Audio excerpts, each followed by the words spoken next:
الحمد لله نحمده ونستعينه ونستغفره ونؤمن به ونتوكل عليه ونعوذ بالله من شرور أنفسنا ومن سيئات أعمالنا من يهده الله فلا مضل له ومن يضلله فلا هادي له ونشهد أن لا إله إلا الله وحده لا شريك له ونشهد أن سيدنا ومولانا محمدا عبده ورسوله اما بعد اعوذ باللہ من الشیطان الرجیم بسم اللہ الرحمن الرحیم ما آتاکم الرسول فخذوه وما نہاکم عنہ فانتہوا صدق اللہ العظیم۔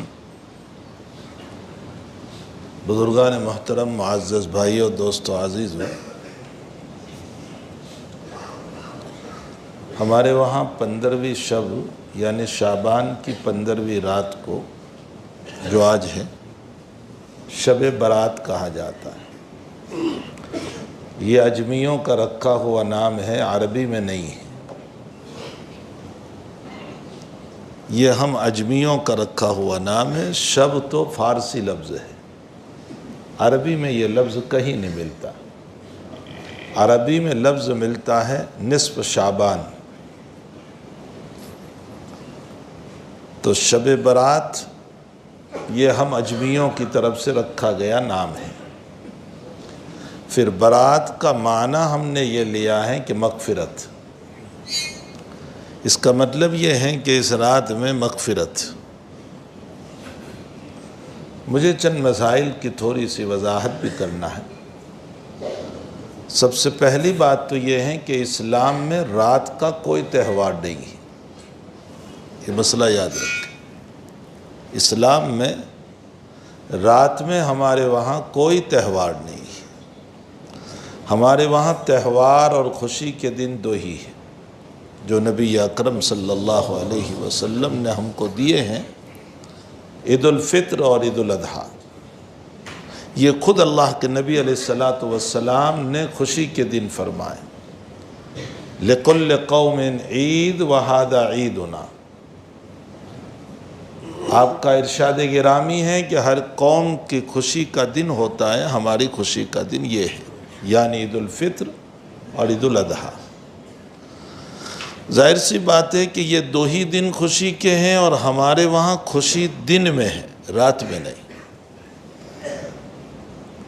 یہ غیروں کے وہاں رات کے تہوار ہوا کرتے ہیں، خوشیاں ان کے وہاں ہوا کرتی ہے، اسی لیے ان کے وہاں راتوں میں بہت سارے مسائل ہوتے ہیں۔ اسلام میں نہیں۔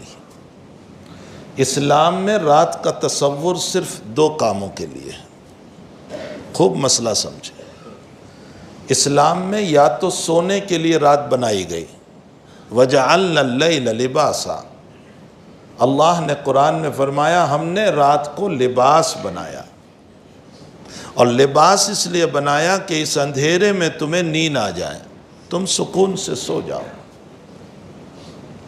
تو حق تعالیٰ نے رات کو یا تو ہمارے سونے کے لیے بنایا ہے، یا پھر نمبر 2 عبادت کے لیے بنایا ہے، خوشی تہوار کے لیے نہیں۔ اور اس کا ثبوت بھی قرآن سے ہے، اِنَّا أَنزَلْنَاهُ فِي لَيْلَةِ الْقَدْرِ۔ ہم نے قرآن نازل کیا لیلۃ القدر میں۔ لیلہ کا معنی رات۔ ہم نے قدر کی رات میں قرآن اتارا۔ وَمَا أَدْرَاكَ مَا لَيْلَةُ الْقَدْرِ۔ اور تمہیں کیا معلوم کہ لیلۃ القدر کیا ہے؟ لیلۃ القدر خیر من الف شہر۔ قدر کی رات اور لیلۃ القدر جو ہے 1000 مہینوں سے افضل ہے۔ تنزل الملائکۃ والروح، اس میں فرشتے اترتے ہیں اور جبریل اترتے ہیں، بِإِذْنِ رَبِّهِمْ، اللہ کی اجازت سے۔ اور پوری رات جس شکل میں عبادت کرنے والے ہیں ان کے لیے سلام کا پیغام دیتے ہیں۔ سلام یہ حتی مطلع الفجر، صبح تک۔ یہ جو رات لیلۃ القدر جو بتائی گئی، یہ عبادت کے لیے بتائی گئی کہ اس میں عبادت کرنا 1000 راتوں سے 1000 مہینوں سے افضل ہے۔ اسلام میں راتوں کا تصور دو ہی کام کے لیے، یا تو سونے کے لیے ہے یا عبادت کے لیے۔ ہمارے اسلام میں رات میں کوئی تہوار نہیں، کوئی خوشی کا موقع نہیں۔ اور جب تہوار اور خوشی رات میں ہے ہی نہیں تو پھر شب برات ہو یا شب قدر ہو، نئے نئے کپڑے پہن کر کے غسل کر کے آنے کا مسئلہ کہاں سے ہوا؟ کہاں سے ہوا؟ یہ کیا تصور ہم نے بنا لیا؟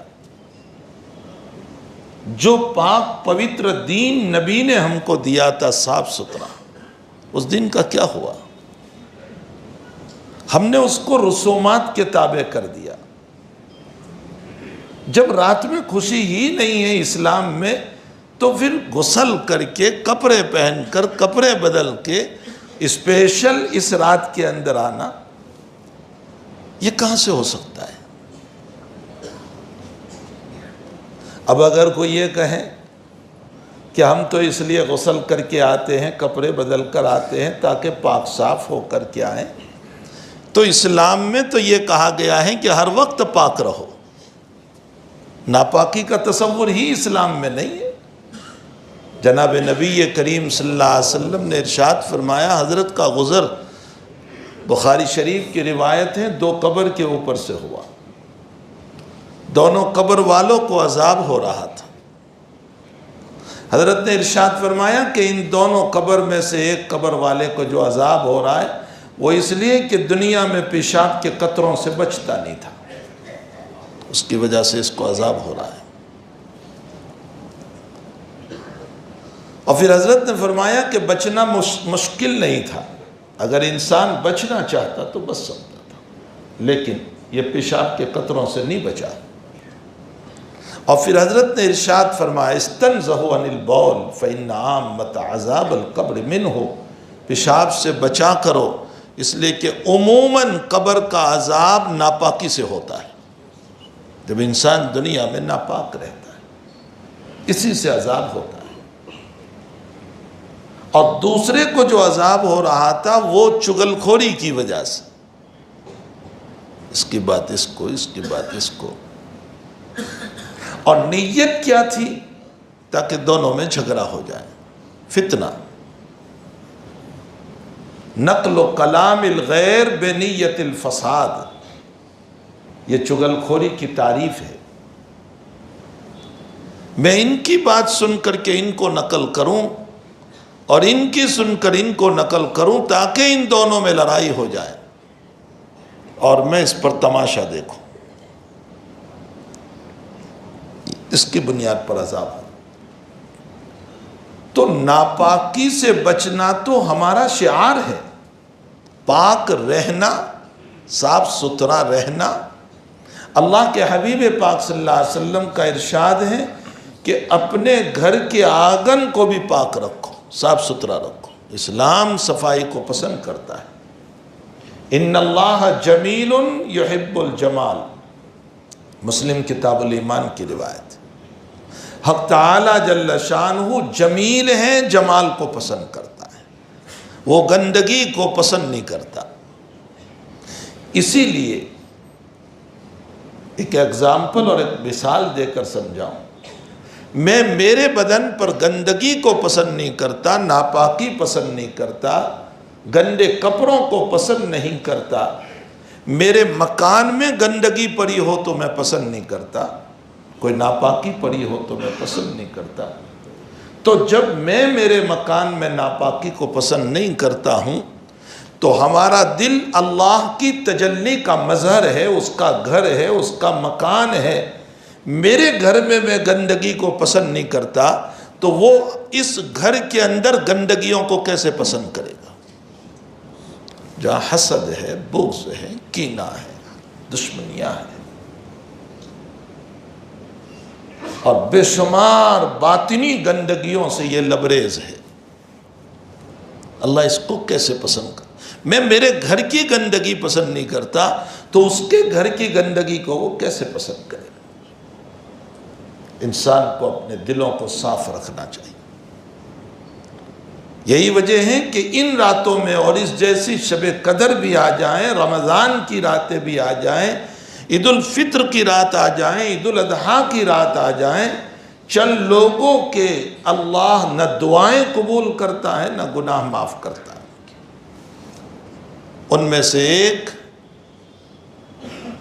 غیبت کرنے والا، برائیاں کرنے والا، آئے دن ہم جس بیماری میں مبتلا ہے۔ دوسرا رشتوں کو توڑنے والا، عجیب و غریب معافی مانگنے کا طریقہ چل پڑا کہ واٹس ایپ پر بھیج دیتے ہیں۔ یہ کوئی معافی کا طریقہ نہیں ہے، یاد رکھ کے، اس سے کوئی معافی وافی کا مسئلہ نہیں، شریعت میں یہ تصور ہے ہی نہیں۔ بس ایک بنی بنائی عبارت ہے جس کو لکھ کر کے بھیج دیا، وہ نقل چل رہی ہے، یا اس کا ویڈیو بنا دیا اور اس کو بھیج دیا۔ تمہیں کیا پتا کہ سامنے والے نے معاف کیا بھی یا نہیں کیا؟ ایسے معافی سے کوئی مسئلہ نہیں۔ آج ہم نے اپنے معافی اور استغفار کو بھی رسم میں بدل دیا، رسم ہو گئی، معافی مانگنے کا طریقہ بھی رسم ہے۔ بس واٹس ایپ کیا آ گیا ہے کہ السلام علیکم کے الفاظ بھی بھول گئے اور بس وہ لکھا لکھایا بھیج دیتے۔ کیا اسلام نے ہم کو یہی تصور دیا تھا؟ کیا اسلام نے ہم کو یہی طریقہ بتایا تھا کہ ہم اس طرح سلام کریں گے، ہم اس طرح معافی مانگیں گے؟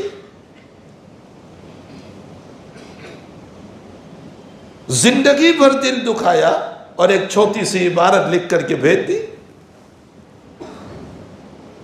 اور کچھ پتہ نہیں ہے کہ سامنے والے نے معاف کیا یا نہیں کیا۔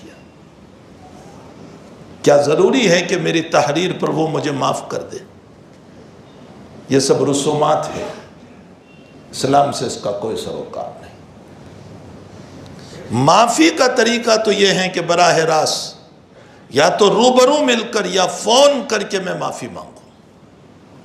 ہاں یہ ضرور ہے کہ شریعت نے یہ کہا ہے کہ آپ اپنے اس قصور کا تذکرہ نہ کریں، اجمالی معافی مانگ لیں، یہ شریعت میں ہے کہ میں نے جو آپ کے ساتھ معاملہ کیا ہے اس کا خلاصہ نہ کروں میں کہ کس بنیاد پر میں آپ سے معافی مانگ رہا ہوں، اتنا کہوں بھائی مجھ سے جو کچھ ہوا ہے آپ مجھے معاف فرما دیجیے، یہ ہے، اس کو اجمالی معافی کہا جاتا ہے، اور یہ حدیث شریف سے ثابت ہے۔ اس کی وجہ یہ ہے کہ کبھی ایسا ہوتا ہے کہ میں نے جو معاملہ کیا ہے وہ اتنا خراب ہے کہ اگر اس کا تذکرہ کرنے جاؤں تو معافی ایک طرف رہے گی، آپ کا دل دکھے گا، تو یہ مزید آپ کو میں نے تکلیف پہنچائی۔ اس لیے آپ اجمالی طور پر معافی مانگ، یہ ہے اسلام میں، اور خود نبی اکرم صلی اللہ علیہ وسلم سے ثابت ہے۔ ہمارے اکابر جب سفر فرماتے تھے یا ساتھ 2-2 3-3 مہینے رہتے تھے، جب جدا ہوتے تھے، الگ ہوتے تھے، تو یوں کہا کرتے تھے ہر ایک دوسرے سے، بھائی کہا سنا معاف کیجیو۔ یہ ہمارے اکابر کا جملہ تھا، کہا سنا معاف کیجیے۔ یعنی ہو سکتا ہے کہ 2-3 مہینے ہم ساتھ رہے ہیں، میں نے آپ سے کچھ کہہ دیا ہو، آپ نے مجھ کو کچھ کہہ دیا ہو، بھئی کہا سنا معاف کیجیے۔ تو یہ تو ہے اسلام میں کہ آپ اجمالی طور پر بغیر وضاحت کے معافی مانگ لو، لیکن ہمارے حکیم الامت تھانوی رحمۃ اللہ علیہ کا طریق یہ تھا کہ جب کوئی یوں کہتا تھا کہ حضرت مجھے معاف کیجئے، تو حضرت پوچھتے تھے کہ کس پر معافی مانگ رہے ہو، پہلے بتاؤ۔ حضرت کے وہاں یہ نہیں تھا، حضرت کے وہاں تو پہلے وضاحت، کس پر معافی مانگ رہے ہو۔ حضرت فرماتے ہیں کہ میں اس بنیاد پر نہیں پوچھتا تھا کہ میں کوئی مغرور ہوں یا متکبر ہوں، اس لیے میں اس لیے پوچھتا تھا کہ اس نے جو میرے متعلق غیبت کی ہے یا برائی کی ہے، ہو سکتا ہے کہ وہ عیب مجھ میں موجود ہو تو میں اپنی اصلاح کی فکر کر لوں۔ اس بنیاد پر میں کہتا تھا بتاؤ تم کس پر معافی مانگ رہے ہو، میرے خلاف جو تم نے بات کی ہے، کچھ کہا ہے، تو اگر واقعتاً مجھ میں موجود ہے تو میں اپنی اصلاح کر لوں، یہ مقصود تھا۔ تو یہ تو ہے کہ اجمالی معافی مانگ لیں، باقی یہ واٹس ایپ کی دنیا کے اندر لکھ کر کے آپ نے بھیج دیا شب برات آ رہی ہے اور ہمیں معاف کر دیجئے، یہ سب رسومات ہیں، اسلام میں اس کا کوئی تصور نہیں ہے۔ اسلام کو واٹس ایپ کے تابع نہ بناؤ، یہ سب غلط طریقے ہیں۔ تو شب برات کا معنی عمومی طور پر ہمارے وہاں مغفرت کا لیا جاتا ہے، اور یہ سمجھتے ہیں کہ اس رات میں مغفرت ہوتی ہے۔ حقیقت یہ ہے کہ چند لوگوں کی بخشش اس رات میں کیا، اس سے بڑھ کر جو راتیں ہیں شب قدر ہے اس میں بھی نہیں ہوتی۔ اس میں رشتوں کو توڑنے والا، اور رشتے کیسے ٹوٹے ہوئے ہیں؟ رشتے ایسے ٹوٹے ہوئے ہیں کہ ماں باپ اولاد سے بیزار ہیں، اولاد ماں باپ سے بیزار ہیں، بھائی بھائی سے جدا ہے، بھائی بہن سے جدا ہے۔ اور آج کی رات میں یوں کہہ دینے سے کہ مجھے معاف کر دیجئے اور دل میں کوئی مسئلہ نہیں ہے معافی صافی کا، اور کل سے وہی مسئلہ ہونے والا ہے، اس کو معافی نہیں کہتے۔ یہ معافی ہے ہی نہیں، یہ تو دل تقدر سے بھرا ہوا ہے، یہ تو اور گناہ کا ذریعہ بنے گا۔ جیسے ایک عیسائی اور یہودی اہل مذہب ہے، وہ کتاب پر ہے، چاہے وہ تورات کا ماننے والا ہو، انجیل کا ماننے والا ہو، یہ اور بات ہے کہ اس نے نبی اکرم صلی اللہ علیہ وسلم کو نہیں مانا، تاہم اس کو اہل کتاب کہا گیا، حتیٰ کہ ان کی عورتوں سے نکاح کی اجازت بھی دی گئی، اہل کتاب میں شمار ہوا۔ لیکن اگر کوئی اہل کتاب مسلمان ہوا، مثلا کوئی اہل کتاب عورت مسلمان ہوئی یا مرد مسلمان ہوا یہود میں سے یا عیسائیت میں سے، اور پھر اسلام کے بعد دوبارہ وہ اسلام سے نکل گیا، اب چاہے وہ عیسائیت میں گیا یا یہودیت میں گیا، اب اس پر اہل کتاب نہیں، اب اس پر مرتد کا حکم لگ گیا، وہ مرتد ہو گیا، اور مرتد کا حکم اب اہل کتاب کا نہیں رہا۔ اہل کتاب میں تو کچھ بھی گنجائش تھی کہ ان کی عورتوں سے جواز کا مسئلہ تھا، اب تو مرتد ہو گیا جو مشرک سے بھی بدتر ہو گیا۔ ٹھیک اسی طرح ایک تو یہ ہے کہ معاف کردہ نہیں ہے، اور صرف ان راتوں کی بنیاد پر ظاہراً یوں کہہ دینا ہے کہ مجھے معاف کر دینا، اور دل تقدر سے بھرا ہوا ہے اور وہی خیالات اب بھی ہے، تو پھر یاد رکھے یہ اور بدتر مسئلہ ہوا کہ میں اپنے رب کے ساتھ چٹنگ بازی کر رہا ہوں۔ یہ معافی نہیں ہوئی، معافی دل سے ہوا کرتی ہے، دل کو صاف ستھرا بنایا جائے۔ ابھی میں جب آ رہا تھا مغرب کے وقت ہمارے ایک عزیز کا فون آیا، کسی مدرسے سے انہوں نے استعفیٰ دیا، اور کسی صاحب سے کوئی مسئلہ ہو جانے کی بنیاد پر استعفیٰ دیا۔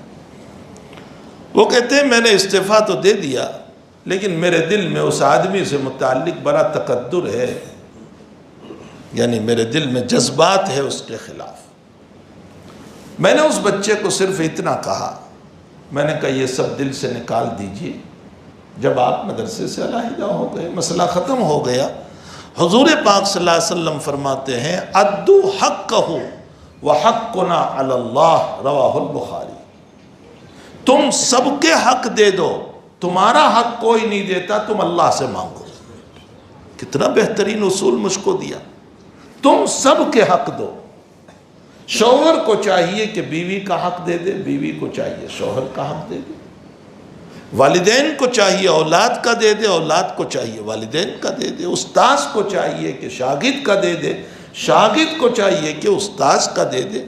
تم اپنے حقوق ادا کر لو، اور تمہارا حق کوئی نہیں دیتا، تم اللہ سے کہو۔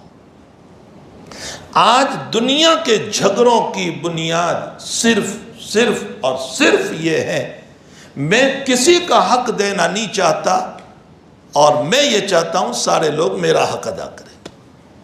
میں تمہارا حق نہیں دوں گا، لیکن تم میرا حق ادا کرو۔ میں نے دوسروں سے قرض لیا ہے، میں اس کا حق دینا نہیں چاہتا، مجھ سے کسی نے قرض لیا ہے وہ مجھے ادا کرے۔ سارے جھگڑوں کی بنیاد ہی ہے۔ میں بیوی کا حق دینا نہیں چاہتا، لیکن تقاضا ہے کہ بیوی میرا حق ادا کرے۔ اور بیوی کا حال یہ ہے کہ خود حق دینا نہیں چاہتی اور شوہر سے اپنا حق مانگ رہی ہے۔ جھگڑوں کی بنیاد یہ ہے کہ میرے آقا کے اس فرمان کے خلاف، حضور پاک صلی اللہ علیہ وسلم کے اس عظیم المرتبت ملفوظ اور حدیث کے خلاف زندگی ہے۔ تو مبارک راتوں میں جو ہے رشتوں کو توڑنے والا، بہتان لگانے والا، بہتان آج دنیا بھری پڑی ہے الزاموں سے، آپ پر الزام، آپ پر الزام، آپ پر الزام، الزاموں کی دنیا بھری پڑی ہے۔ ذرا سا میرا آپ سے بگڑ گیا، میں نے ایک الزام آپ کے خلاف بنا لیا۔ ان راتوں میں بہتان والوں کی مغفرت نہیں، رشتوں کو توڑنے والوں کی مغفرت نہیں، شراب کے پینے والوں کی مغفرت نہیں۔ ہاں، کچھ نبی اکرم صلی اللہ علیہ وسلم نے بیان فرمائے ہیں ایسے لوگ۔ تو حقیقت یہ ہے کہ ہمارے اسلام میں تصور میں رات یہ ہے کہ عبادت کے لیے یا سونے کے لیے۔ اس لیے آج کی رات ہو یا اور کوئی رات ہو، اس کو تہوار سمجھ کر کے عبادت نہ کرے۔ یہ تہوار نہیں ہے ہمارے وہاں، تہوار صرف دو ہی ہے۔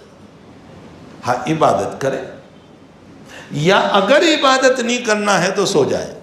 دوسرا راستہ ہے، آپ سو جائیں، عشاء کی نماز جماعت سے پڑھ لیں، فجر کی نماز جماعت سے پڑھ لیں، اور اپنی رات کو برائیوں میں نہ گزاریں، سو جائیں۔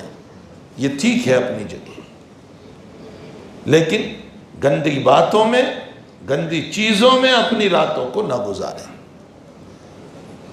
پھر اسی کے ساتھ ساتھ مجھے کوئی لمبی تقریر نہیں کرنا ہے۔ میں عام طور پر یہ بھی کہا کرتا ہوں کہ ایسی مبارک راتوں میں شیطان یہ بھی پتی پر آتا ہے کہ لمبی تقریریں ہو اور پھر لوگ سست اور کاہل ہو جائیں اور سو جائیں۔ یہ بھی ایک شیطانی حربہ ہے۔ اس کا مکر، اس کا فریب جو ہے نا، اور لوگ صرف لذتیں لیتے رہیں تقریروں کی۔ شب قدر میں کیا ہوتا ہے؟ 10:30 بجے یہاں بیان، 12 بجے یہاں بیان، 1 بجے وہاں بیان، 2 بجے۔ تو مول صاحب تم نے عبادت کب کی؟ تمہارا ستیہ ناس ہو جائے، تم نے عبادت کب کی اللہ کی؟ یہ کیا بنا رکھا ہے؟ حضور پاک صلی اللہ علیہ وسلم کے عرفہ کے خطبے کو سنیں، مختصر، کوئی طویل خطبہ نہیں عرفہ کے میدان میں۔ محدثین نے باب قائم فرمایا بخاری، مسلم، ترمذی، ابو داؤد کے اندر کہ عرفہ میں خطبہ مختصر ہو، دعائیں اور ذکر طویل ہو۔ کیوں؟ اس لیے کہ اصل کام دعا، ذکر، تلاوت وغیرہ کا ہے، بیانوں کا نہیں ہے۔ یہ بھی ایک شیطانی حربہ ہے۔ مسلم کی روایت ہے، حضور پاک صلی اللہ علیہ وسلم نے فرمایا جمعہ کے دن خطبہ مختصر ہو، نماز لمبی ہو۔ ہمارے وہاں الٹا ہوتا ہے، خطبہ تو بڑا لمبا ہوتا ہے اور نماز ناس فلک، اللہ اکبر۔ ہاں، یہ مسلم شریف کی حدیث ہے، حضور پاک صلی اللہ علیہ وسلم نے فرمایا خطبہ مختصر، نماز لمبی۔ اور صاحب ہدایہ نے اس پر حکمت لکھی۔ صاحب ہدایہ فرماتے ہیں کہ خطبے میں تمہاری توجہ مخلوق کی طرف ہے اور نماز میں توجہ خالق کی طرف ہے، تو خالق والی توجہ لمبی کرو، مخلوق والی توجہ شارٹ کرو، مختصر کرو۔ یہ حکمت لکھی ہے صاحب ہدایہ رحمۃ اللہ علیہ نے۔ بہرحال یہ بھی ایک شیطانی حربہ ہے کہ شب قدر میں دیکھو تو بیان ہی بیان چل رہے ہیں۔ ارے بھئی امت کو عبادت کرنے دو، کچھ عبادت کریں، اللہ کے سامنے روئے دھوئے۔ اور یہ جو یہ سبینہ و بینا کے جو زلزلے چلے ہیں، عجیب و غریب زلزلے ہیں، وہ حافظ صاحب اکیلے ہی پڑھتے رہتے ہیں، پیچھے سب چائے پیتے رہتے ہیں۔ بے حرمتی ہے قرآن کی، خوب یاد رکھیں، بے حرمتی ہے۔ آپ ہمارے اکابر میں سے کسی سے آپ بتا دیجئے یہ طریقہ، نبی کریم صلی اللہ علیہ وسلم سے آپ بتا دیجئے طریقہ، صحابہ سے بتا دیجئے یہ طریقہ کہ ایک رات میں قرآن پورا کیا جا رہا ہے اور وہ وہی جانتا ہے کہ کیا پڑھ رہا ہے، اس کو بھی خود پتہ نہیں ہے کہ وہ کیا پڑھ رہا ہے، اور پیچھے چائے نوشی چل رہی ہے، کھانا چل رہا ہے۔ فقہاء نے مسئلہ لکھا ہے کہ اگر لوگ باتیں کر رہے ہو تو قرآن پڑھنا بند کر دو، اس لیے کہ رب خداوند قدوس کے کلام کی بے عزتی ہو رہی ہے۔ کیا یہ زبینہ و بینا کے نام پر قرآن کریم کی بے عزتی نہیں کر رہے؟ کس نے کہا یہ سب طریقے اختیار کرنے؟ کس حدیث میں آیا ہے یہ طریقہ؟ ترتیب کے مطابق جو قرآن ہے، یا تو روزانہ 100 پارے کے اہتمام پر قرآن پورا کر لو، رمضان میں 1 قرآن پورا ہو جائے گا، یا 3 پارے روزانہ تراویح میں پڑھے جائیں تو 1 عشرے میں 1 قرآن، تو 3 عشرے میں 3 قرآن۔ یہ ہمارے بزرگوں کے وہاں ثابت ہے، ہمارے خانقاہوں میں ہمارے اکابر کے وہاں پڑھا جاتا ہے۔ یا خود حافظ قرآن ہے تو تراویح پڑھنے کے بعد مسجد میں 100 پارہ پڑھا جاتا ہے، خود نوافل میں کھڑا ہو جائے، اپنا قرآن پڑھتا رہے۔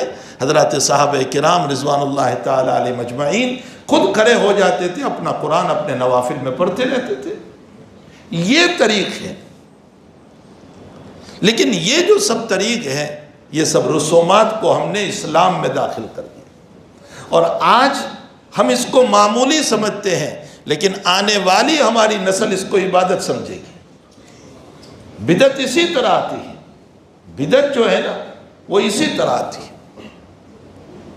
اور اسی طرح غلط رسومات اندر میں داخل ہوتی ہے، اور جو غیر اسلام ہے اس کو اسلام سمجھ لیا جاتا ہے۔ اس لیے حقیقت یہ ہے کہ ہمیں چاہیے کہ سب سے پہلا کام تو یہ ہے کہ معافی تلافی کا مسئلہ صاف ستھرے دل سے ہو۔ اس دل کو پاک کرو، اس دل کو پاک کرو، اس کے پاکی کی بہت ضرورت ہے۔ اختلاف ہو سکتا ہے، ہر ایک سے اختلاف ہوتا ہے، دلیل کی بنیاد پر ہو، مسائل کی بنیاد پر ہو، اختلاف ہوتا ہے، لیکن اس اختلاف کو اختلاف کے درجے میں رکھو، دلوں کا اختلاف نہ بناؤ اس کو۔ ہمارے گجراتی میں کہاوت ہے، مت بھید ہو سکتے ہیں، من بھید نہ کیا کرو۔ یہ خوب سمجھے، مت بھید ہو سکتے ہیں، آپ کی اپنی دلیل ہے، میری اپنی دلیل ہے، آپ کی رائے یہ ہے، میری اپنی رائے یہ ہے۔ قبیلے طے کے لوگ جب آئے ہیں اسلام لا کر کے، تو وہاں آپ صلی اللہ علیہ وسلم کے سامنے بات آئی کہ یا رسول اللہ وہاں کوئی امیر مقرر کیا جائے جو ان کو دین سکھائیں، تبلیغ کریں، نماز سکھائیں ان کو۔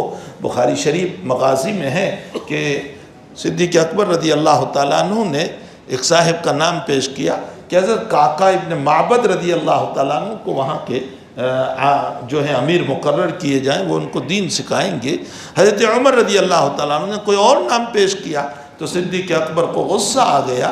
صدیق نے فرمایا، میں جب کوئی رائے پیش کرتا ہوں تم میرے خلاف رائے دیتے ہو۔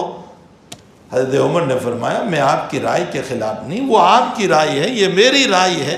یہاں تک کہ دونوں کی آواز بلند ہو گئی، اور نبی علیہ السلام بیٹھے ہوئے ہیں، اتنے زور سے دونوں بولنے لگے، اللہ کو اسی وقت آیت نازل فرمانا پڑا۔ رب تعالیٰ نے فرمایا، لا ترفعوا اصواتکم فوق صوت النبی، نبی کے سامنے زور سے نہ بولو۔ ولا تجہروا لہ بالقول کجہر بعضکم لبعض، اور میرے نبی کو ایسے بھی نہ بلاؤ جیسے تم دنیا میں ایک دوسرے کو بلاتے۔ اے محمد اس طرح نہ بلاؤ، نبی اللہ کہو، رسول اللہ کہو۔ یہ اسی وقت آیت، اختلاف رائے ہو سکتا ہے اس میں، اور جب حضرت کی اس آیت کے، یہ آیت تو وہاں لکھی ہوئی ہے، لا ترفعوا اصواتکم فوق صوت النبی۔ آپ جب جاؤ گے نا مزار اقدس پر سلام پڑھنے کے لیے، لیکن ہمیں ویڈیو بنانے سے فرصت کہاں ہوتی ہے، ویڈیو بنانے سے فرصت کہاں ہے؟ وہاں لکھا ہوا ہے، یہ آیت آج بھی ہے، اور وہ آیت اس لیے لکھی ہوئی ہے، لا ترفعوا اصواتکم فوق صوت النبی، کہ نبی علیہ السلام قبر مبارک میں حیات ہیں، ابھی بھی زور سے نہ بولنا منع ہے۔ اس پر مجھے ایک مسئلہ یاد آیا کہ اللہ تعالیٰ نے ایک وقت قرآن کریم میں آیت اتاری کہ اگر میرے نبی سے تمہیں کوئی پرائیویٹ مشورہ کرنا ہو، کوئی میٹنگ، کوئی مشورہ کرنا ہو خاص، فقدموا بین یدی نجواکم صدقہ، نجوا کا معنی پرائیویٹ میٹنگ، میرے نبی سے میٹنگ کرنے سے پہلے، مشورہ لینے سے پہلے صدقہ کر کے آؤ، پہلے صدقہ کرو پھر میرے نبی کے پاس آؤ۔ فقدموا امر ہے، علماء جانتے ہیں وجوب کے لیے ہے۔ معلوم ہوتا ہے کہ جب یہ آیت اتری تو ذات اقدس صلی اللہ تعالی علیہ وسلم سے مشورہ کرنے کے لیے پہلے صدقہ کرنا واجب تھا، لیکن صحابہ کی غربت اتنی تھی، وہ ہر وقت ان کو تو مشورے کی ضرورت رہتی تھی، ہر وقت پیسے لاتے کہاں سے اتنا صدقے کا پیسہ۔ اللہ نے اس آیت کے وجوب کو منسوخ کر دیا، وجوب منسوخ ہوا، استحباب آج بھی باقی۔ علماء نے لکھا ہے کہ آج بھی نبی کی مزار اقدس پر سلام پڑھنے کے لیے جاؤ تو گویا تم گفتگو کر رہے ہو اپنے نبی سے، اس لیے سلام پڑھنے سے پہلے صدقہ کر کے جاؤ۔ یہ مسئلہ ہے، مستحب ہے، ہمارے اکابر کا دستور ہے۔ حضرت مولانا علی میاں صاحب رحمۃ اللہ علیہ ایک بڑی رقم صدقہ کر کے پھر مزار اقدس پر حاضر ہوتے تھے۔ حضرت شیخ رحمۃ اللہ علیہ 1000 ریال صدقہ کر کے پھر حاضر ہوتے تھے۔ ہمیں شاپنگ سے فرصت کہاں ہے کہ ہم صدقہ کریں گے؟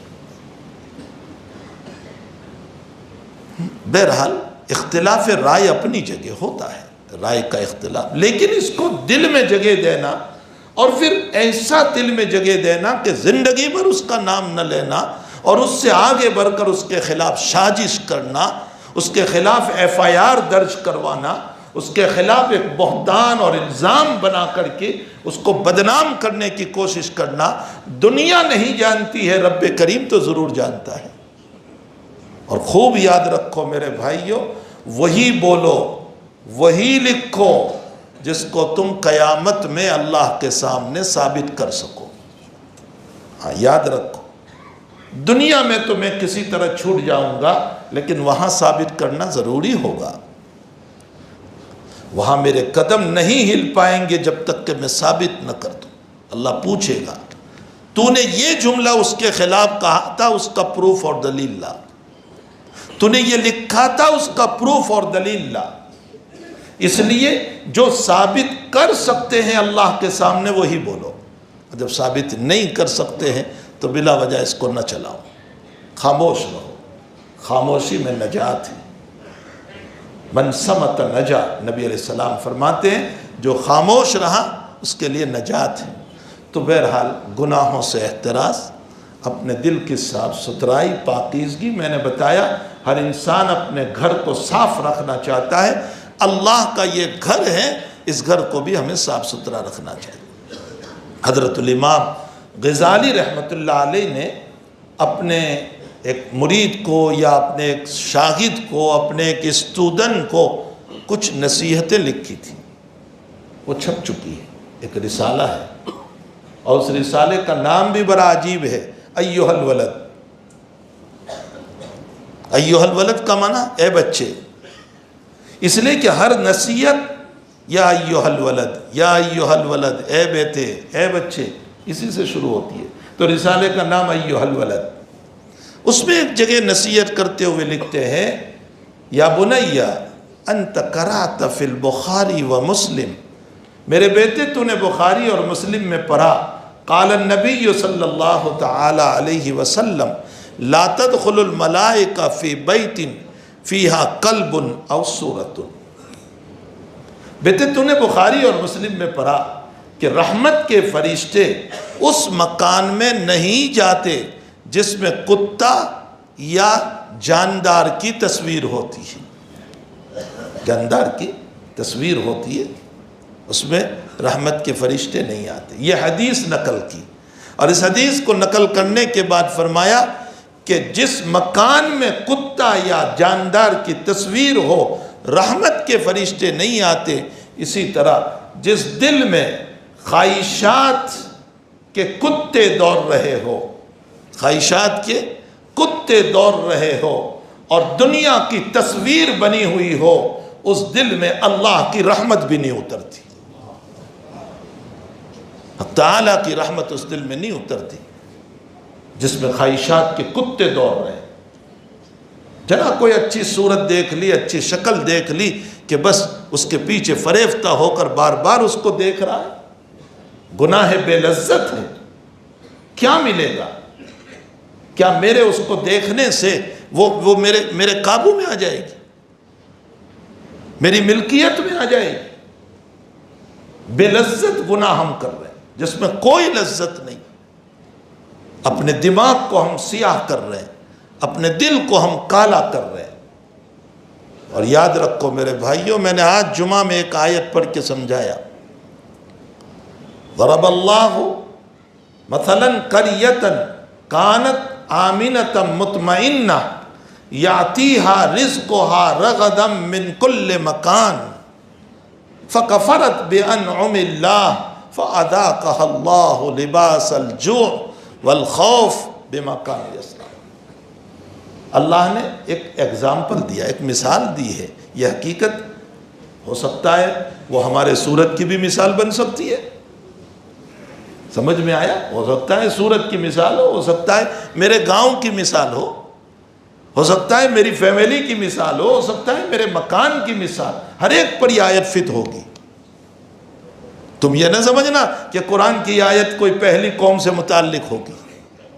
اللہ کہتا ہے ہم مثال بیان کرتے ایک بستی کی، قریۃ کانت آمنۃ، بڑے امن اور اطمینان سے وہ رہتے تھے، ہم نے ان کو اطمینان دیا تھا۔ اطمینان اللہ کی طرف سے ملتا ہے، دنیا کے اسباب سے اطمینان نہیں آتا۔ میں پہلے بھی کہہ چکا ہوں، آپ بہترین بیت خرید لیں، گدا خرید لیں، اعلیٰ سے اعلیٰ درجے کا فرنیچر گھر میں لے لیں، یہ سب کچھ آپ کر سکتے ہیں، لیکن نیند تو اللہ ہی دینے والا ہے۔ بیت کی بنیاد پر نیند نہیں آتی، چاہے آپ نرم گدا لے لیں چاہے آپ سخت گدا لے لیں، بیت سے نیند نہیں آتی ہے۔ آپ قیمتی سے قیمتی دوائیں خرید سکتے ہیں پیسوں کے ذریعے سے، شفا نہیں خرید سکتے، شفا اللہ ہی دیتا ہے۔ آپ بہترین مکان بنا لیں، اے سی لگا لیں، فرنیچر بہترین، جتنی دنیا کی چیزیں ہو سکتی ہے اپنے مکان میں لے لیں، لیکن سکون اللہ ہی دینے والا ہے، ان پیسوں سے سکون نہیں ملتا۔ ہاں یہ خوب یاد رکھیں۔ اور ہم نے بہتوں کو دیکھا ہے کہ جن کی زندگیوں میں دولت کی ریلم چھیل ہے، لیکن سکون نام کی کوئی چیز نہیں۔ سکون اللہ دیتا ہے۔ دنیا کی حقیقت ہے کیا؟ بہلول کا بڑا تعلق تھا ہارون رشید سے، بہلول بڑے اللہ والے تھے، اور ہارون رشید جو ہے نا وہ بھی جہاں بادشاہ تھا وہاں پر رونے والا بھی تھا۔ اللہ نے اس کو دل دیا تھا، بڑا رونے والا دل دیا تھا اس کو۔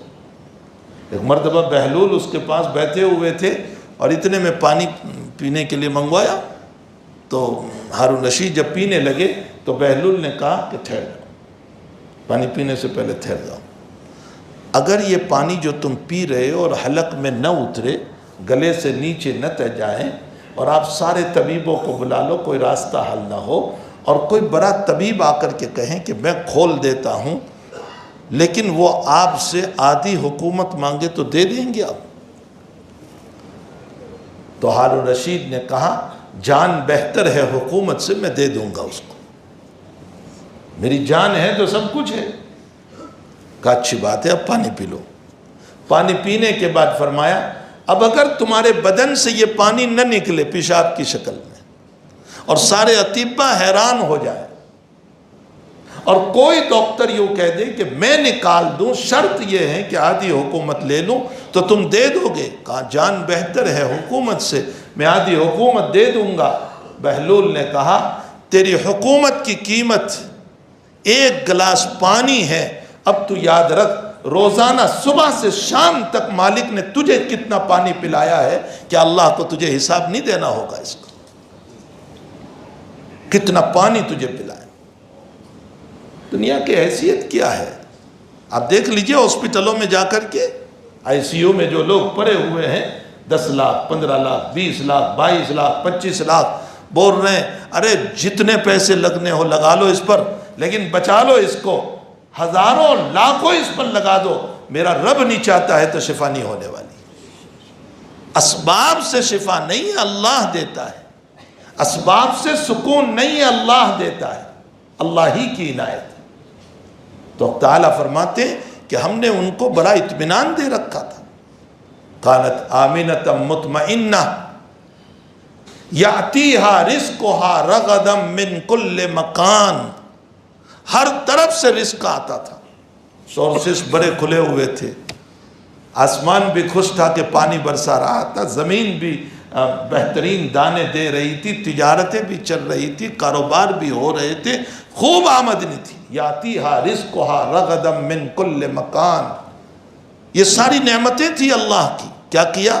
فکفرت بانعم اللہ، اللہ کی نعمتوں کی ناشکری کی۔ ناشکری سے بڑھ کر بدترین عمل کوئی نہیں ہے، ناشکری سے بڑھ کر بدترین عمل کوئی نہیں۔ اللہ ایک جگہ قرآن میں فرماتے ہیں ما یفعل اللہ بعذابکم ان شکرتم وآمنتم وکان اللہ شاکرا علیما، اللہ تمہیں عذاب دے کر کیا کرے گا اگر تم شکر گزار بندے بن جاؤ اللہ کے۔ شکر بہت بڑی نعمت ہے، ناشکری بدترین عمل ہے۔ پھر ناشکری کی 3 شکلیں ہیں، خوب یاد رکھو میرے بھائی، 3 شکلیں۔ نمبر 1، زبان سے ناشکری۔ کیا ہے میرے پاس، کیا ہے میرے پاس، مکان شاندار ہے، کسی کو کہہ رہے ذرا غریب کھانے پر آ جاؤ، اللہ اکبر، مکان دیا تو غریب کھانا بول رہا ہے اس کو، یہ ناشکری ہے اللہ کی۔ اگر اللہ نے دیا ہے تو کہو آؤ میرے مکان پر، یہ غریب کھانا کیا چیز، یہ سب تکلفات ہے۔ ایک تو زبان کی ناشکری، نمبر 2 دل کی ناشکری۔ دل کی ناشکری کیا ہے؟ علماء نے لکھا ہے کہ اپنی اوقات اللہ کو بتانا، یا اللہ میں عبادت کرتا ہوں، میں نمازیں پڑھتا ہوں، میں تہجد پڑھتا ہوں، میں صدقہ دیتا ہوں، میں زکوٰۃ دیتا ہوں، میں چلے میں جاتا ہوں، میں مبلغ ہوں، میں معلم ہوں، میں مدرس ہوں، اور بس تو نے مجھ کو اتنا ہی دیا، یعنی میری اوقات تیرے وہاں بس اتنی ہی ہے۔ اپنی اوقات بتا رہا ہے اللہ، اور اپنی اوقات بتا کر کے اس دیے ہوئے کو بہت کم سمجھ رہا ہے۔ ہائے ہائے، میری آپ کی اوقات کیا ہے اللہ کے، کیا اوقات ہے؟ کون سی عبادت ہم نے اس رب کی کر لی؟ یہ بھی ناشکری ہے دل کی۔ اور جسم کی ناشکری یہ ہے کہ اس کی نعمتیں کھا کر خوبصورت آنکھوں کو گناہوں میں استعمال کر رہا ہوں، بہترین کان کو گناہوں میں استعمال کر رہا ہوں، بہترین دل و دماغ کو گندے خیالات میں استعمال کر رہا ہوں۔ یہ جسم کی ناشکری ہے، یہ 3 ناشکریاں ہیں۔ فَكَفَرَتْ بِأَنْعُمِ اللَّهِ، اللہ کی نعمتوں کی ناشکریہ کی انہوں نے۔ اور شکر گزار بندہ کیسا ہوتا ہے؟ ان تینوں سے شکر، زبان سے شکر، الحمدللہ الذی اطعمنا وسقانا وجعلنا من المسلمین، استنجا خانے سے نکلا الحمدللہ الذی اذهب عنی العزا وآفانی، لا تعریف تیری ہے، تو نے گندگی نکال دی، اگر گندگی نہ نکلتی تو نہ معلوم میرا کیا ہو جاتا۔ یہ شکر گزار زبان۔ اور دل کیا کہتا ہے؟ شکر گزار دل یہ کہتا ہے اے اللہ میری حیثیت ہی کیا ہے، میرا مقام ہی کیا ہے، میں تو بغیر کپڑوں کے دنیا میں آیا تھا، ننگا تھا، برہنہ تھا، یہ کپڑے بھی تیرے دیے ہوئے ہیں، جو کچھ دیا ہے تو نے بہت دیا ہے، ورنہ میرا کوئی کمال اور عبادت نہیں، اوقات و اوقات نہیں، میری کیا اوقات اللہ کے ساتھ۔ یہ شکر گزار دل ہے۔ اور جسم کو صحیح استعمال کرے، آنکھوں کو صحیح استعمال کرنا، کان کو صحیح استعمال کرنا، یہ 3 شکر گزار بندوں کی صفت ہے۔ فَكَفَرَتْ بِأَنْعُمِ اللَّهِ، قرآن میں ایک واقعہ اور بھی اللہ نے بیان کیا ہے کہ ہم نے پہلے ایک قوم کو بڑے شاندار باغات دیے تھے، ذواتِ اکل خمط وشیء من صدر قلیل، ایک نقشہ کھینچا اللہ نے۔ وہ باغات کیا تھے؟ فارم تھے ان کے، فارم، اس میں بہترین مکان تھے، انگور تھے، گریپس تھے، اور کھجور کے درخت تھے، اور کیا کیا تھے، اور بیچ میں نہر بنائی تھی، اور پانی جاری تھا، اور ڈیم بنایا تھا انہوں نے، سد ڈیم بنایا، اس دیم سے پانی لیتے تھے، لیکن اللہ کی نعمت کی ناشکری کی، اس کی عبادت نہیں کی، اس کی بغاوت کی، نتیجہ کیا ہوا؟ اللہ نے اسی دیم کو ان کی ہلاکت کا ذریعہ بنا دیا۔ دیم ٹوٹا، اور کیسے ٹوٹا؟ اللہ نے چوہے پیدا کیے۔ ہاں، اللہ کو کوئی میزائل مارنے کی ضرورت نہیں ہے توڑنے کے لیے، کوئی فوج بھیجنے کی ضرورت نہیں ہے، اس نے چوہے پیدا کر دیے اور ان چوہوں کے ذریعے سے دیم ٹوٹا، اور جس پانی سے ان کے باغات اور فارم آباد تھے، اللہ نے اسی دیم اور اسی نہر سے ان کو تباہ و برباد کر دیا۔ میرے بھائیوں، قرآن پڑھنے والوں، اللہ اس واقعے کو نقل کر کے کہہ رہا ہے، میں نے جو نعمتیں تم کو دے رکھی ہے، جب تم میرے ناشکرے بنو گے، میں اسی نعمت کو الٹ کر کے عذاب کی شکل بنا دوں گا۔ پھر تمہاری صحت عذاب کی شکل بنے گی، پھر تمہاری دولت عذاب کی شکل بنے گی، پھر پریشانیوں کا سامنا تمہیں کرنا ہوگا، پھر نعمت نہیں رہے گی، زحمت بن جائے گی۔ فَكَفَرَتْ بِأَنْعُمِ اللَّهِ فَأَذَاقَهَا اللَّهُ لِبَاسَ الْجُوعِ وَالْخَوْفِ۔ جب میری ناشکری کی تو اللہ کہتا ہے کیا کیا میں نے؟ ہم نے ان کو بھوک اور خوف کا عذاب چکھایا۔ قرآن بھی جب بولتا ہے نا تو ایسے لباس الجوع، لباس ہر وقت پہنا جاتا ہے۔ بے حیا ہوگا جو لباس نہ پہنے، یہ بے حیاؤں کی شان ہے جو لباس نہ پہنے۔ حیادار جو ہے نا ہر وقت لباس پہنتا ہے۔ اللہ نے یہاں لباس کا لفظ بولا، ہر وقت لباس پہنا جاتا ہے۔ اسی طرح میرے ناشکروں کو میں ہر وقت جو بھوک اور خوف کے عذاب میں مبتلا کر دیتا ہوں۔ اب بھوک کا مطلب صرف یہی نہیں کہ کھانا نہ ملے، یہی نہیں، بھوک کا ایک مطلب یہ بھی ہے کہ کماتا رہے اور دل ہی نہ بھرے، یہ بھی بھوک ہے۔ سمجھ میں آیا؟ یہ بھی بھوک ہے، یہ بھی اللہ کی طرف سے ایک عذاب ہے کہ خوب آمدنی ہو رہی ہے، نہیں ابھی تو ایسا ہی ہے، انکم کے ذرائع نہیں ابھی کچھ نہیں ہے، لاکھوں کما رہا ہے، نہیں ابھی کچھ نہیں ہے، کوئی پوچھ ٹھیک ہے اب چلتا ہے۔ یہ سب کیوں؟ اللہ کی ناشکری کی ہے۔ اللہ نے اس کے پیٹ ہی کو بھرنے نہیں دیا، اور ہر وقت یہ جو ہے اس فکر میں اور چکر میں رہتا ہے، اور آ جائیں۔ نتیجہ یہ ہوا کہ موت تک اس کی بھوک کبھی ختم نہیں ہوگی، اور اس کی آنکھیں قبر کی مٹی ہی بھرے گی، اس کی بھوک جو ہے نا قبر کی مٹی سے بھرے گی۔ یہ بھی ہے جو کا معنی کھانا نہ ملے اتنا ہی نہیں، جو کا معنی یہ بھی ہے والخوف، اور اللہ خوف مسلط کر لیتا ہے، باہر کا خوف، اندر کا خوف، اور اندر کا خوف ایسا ہے کہ جس کو کوئی دور نہیں کر سکتا۔ اے سی میں ہے، رات میں بستر پر بہترین بستر، اچانک بیٹھ گیا اور بیٹھ کر کے پریشان ہے، پسینہ بہہ رہا ہے اے سی کے اندر، بیوی پوچھ رہی ہے ایسا کیا ہو گیا کہ تم پریشان ہو؟ اندر میں بے چینی ہے۔ بے چینی کیوں ہے؟ اللہ کا ناشکرہ بنا ہے، اللہ نے خوف ڈال دیا تجھ کو، سکون ختم کر دیا۔ لباس الجوع والخوف، کیوں؟ بما کانوا یصنعون، جو تمہارے اعمال ہے ناشکری کی، اللہ کی بغاوت کی، حق تعالیٰ کی نافرمانیوں کی۔ میرے بھائیوں، ہم اپنی زندگی کو اللہ کی مرضیات پر لائیں، عبادتوں پر لائیں، اپنے معاملات صحیح کریں، لوگوں کے حقوق ادا کریں، فکر کریں، لوگوں کے پیسوں کو ادا کرنے کی اس کی فکر کریں۔ اگر ہم نے اس کی فکر نہیں فرمائی تو یاد رکھو، اولاد پر اعتماد نہ کریں کہ وہ آپ کا قرض ادا کرے گی، اور اپنے سروں پر بوجھ لے کر کے جاؤ گے، بہت بڑا بوجھ ہوگا، بہت بڑا بوجھ ہوگا۔ اس لیے ایسے مبارک راتوں کے اندر بھی ہمیں معاملات صاف کرنے چاہیے، معافی دل سے مانگ لینی چاہیے، اللہ کے شکر گزار بندے بننے کی فکر کریں۔ شب برات کے باب میں جتنی روایتیں آئی ہیں وہ روایتیں سب ضعیف ہیں، یاد رکھیں روایتیں ضعیف ہیں۔ شب برات میں کوئی خاص قسم کی عبادت حضور پاک صلی اللہ علیہ وسلم سے ثابت نہیں ہے۔ یہ جو لوگوں نے نکال دیا ہے 4 رکعت ایسی پڑھو، 5 رکعت ایسی پڑھو، 6 رکعت ایسی پڑھو، اس میں یہ سورت پڑھو، فلاں سورت پڑھو، کوئی چیز حضور پاک صلی اللہ علیہ وسلم سے ثابت نہیں۔ ہم وہی کریں گے جو نبی نے دیا ہے۔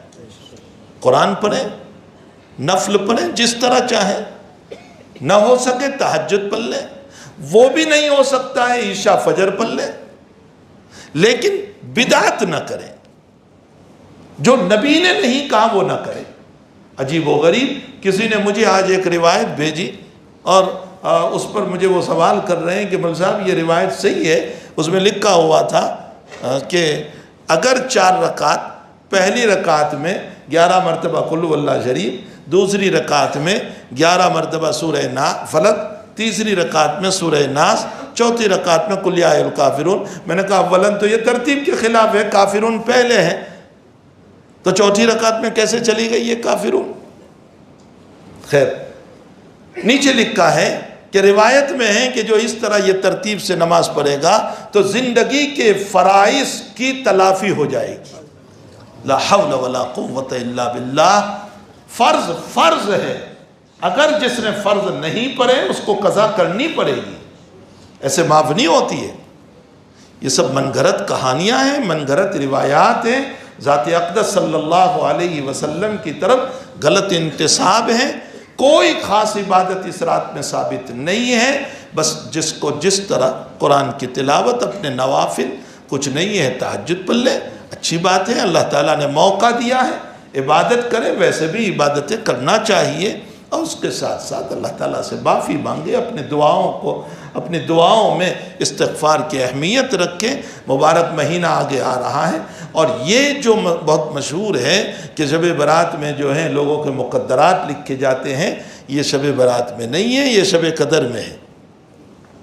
یہ بھی ایک بات چلیے، ورنہ میں دلیل سے آپ کو ثابت کروں، اللہ تعالیٰ قرآن میں فرماتے ہیں اِنَّا أَنزَلْنَاهُ فِي لَيْلَةٍ مُبَارَكَةٍ فِيهَا يُفْرَقُ كُلُّ أَمْرٍ حَكِيمٍ۔ اللہ کی طرف سے ہر معاملے کے فیصلے ہوتے ہیں۔ کس میں فیصلے ہوتے ہیں؟ فی لیلۃ مبارکۃ، لیلہ مبارکہ میں، جس میں ہم نے قرآن اتارا، انا انزلناہ، جس میں قرآن اتارا۔ تو قرآن تو اتارا ہے انا انزلناہ فی لیلۃ القدر، معلوم ہوتا ہے لیلہ مبارکہ سے لیلۃ القدر مراد ہے، تو لیلۃ القدر میں مقدرات کا مسئلہ ہے، لیلہ مبارکہ میں نہیں ہے۔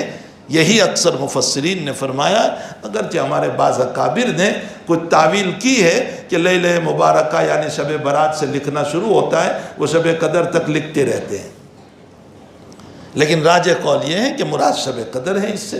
بہرحال اس رات کے اندر جو عبادت ہو سکے وہ کرنا چاہیے۔ ویسے ثابت نبی اکرم صلی اللہ علیہ وسلم سے کوئی خاص شان سے عبادت ثابت نہیں ہے، اور ضعیف روایت سے کل کا روزہ ہے، ضعیف روایت ہے، بہت کلام ہے اس روایت کے اوپر۔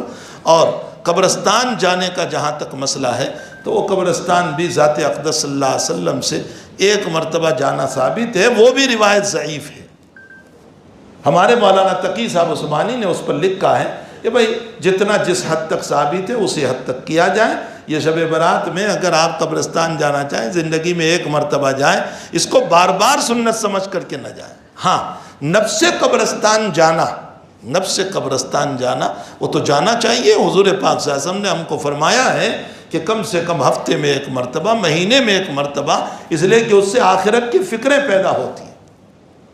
ایک حدیث شریف میں ہے کُنْتُ نَهَيْتُكُمْ عَنْ زِيَارَةِ الْقُبُورِ، میں نے تم کو قبرستان جانے سے منع کیا تھا۔ حضور نے پہلے منع کیا تھا قبرستان نہ جاؤ۔ کیوں منع کیا تھا؟ اس لیے کہ صحابہ نئے نئے مسلمان ہوئے تھے، اور وہ اس دور سے آئے تھے جس میں بتوں کی عبادت کی جاتی تھی، جس میں مردوں کی عبادت کی جاتی تھی، جس میں مردوں سے مانگا جاتا تھا، اس دور سے آئے تھے۔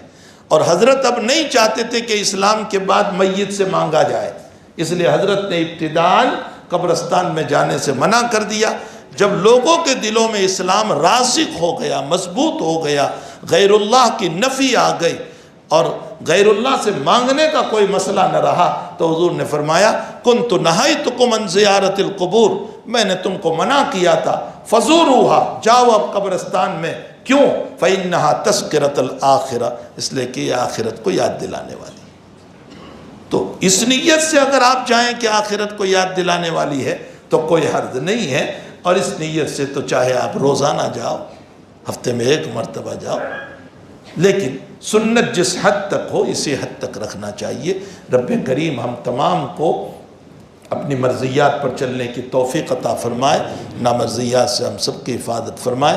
اسی لیے میں نے آیت پڑھی تھی، ما آتاکم الرسول فخذوہ وما نہاکم عنہ فانتہوا، رسول جو دیں وہ لے لو، رسول جن باتوں سے تمہیں منع کرے اس کو نہ لو۔ بس حضرت نے جتنا کہا اتنا ہی ہم کریں گے، اپنی طرف سے بلا وجہ کے خواہ خرافات اور بدعت کو ایجاد نہیں کریں گے۔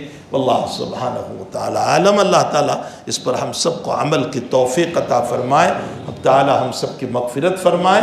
بہت سو نے دعاؤں کا کہا ہے، کینسر کے مریض ہیں اللہ ان کو شفا دے دے، اور بیماریوں میں ہے اللہ ان کو شفا دے، جو بیچارے جن کے بچوں بچیوں کے نکاح نہیں ہو رہے اللہ ان کے نکاح کا انتظام فرما دے، اللہ جو بے اولاد ہے اللہ تعالیٰ ان کو اولاد صالح عطا فرمائے، جو بیمار ہیں شفاء دائمہ مستمرہ عطا فرمائے، جو مرحوم ہو چکے ہیں اللہ ان سب کی قبروں کو نور سے منور فرمائے۔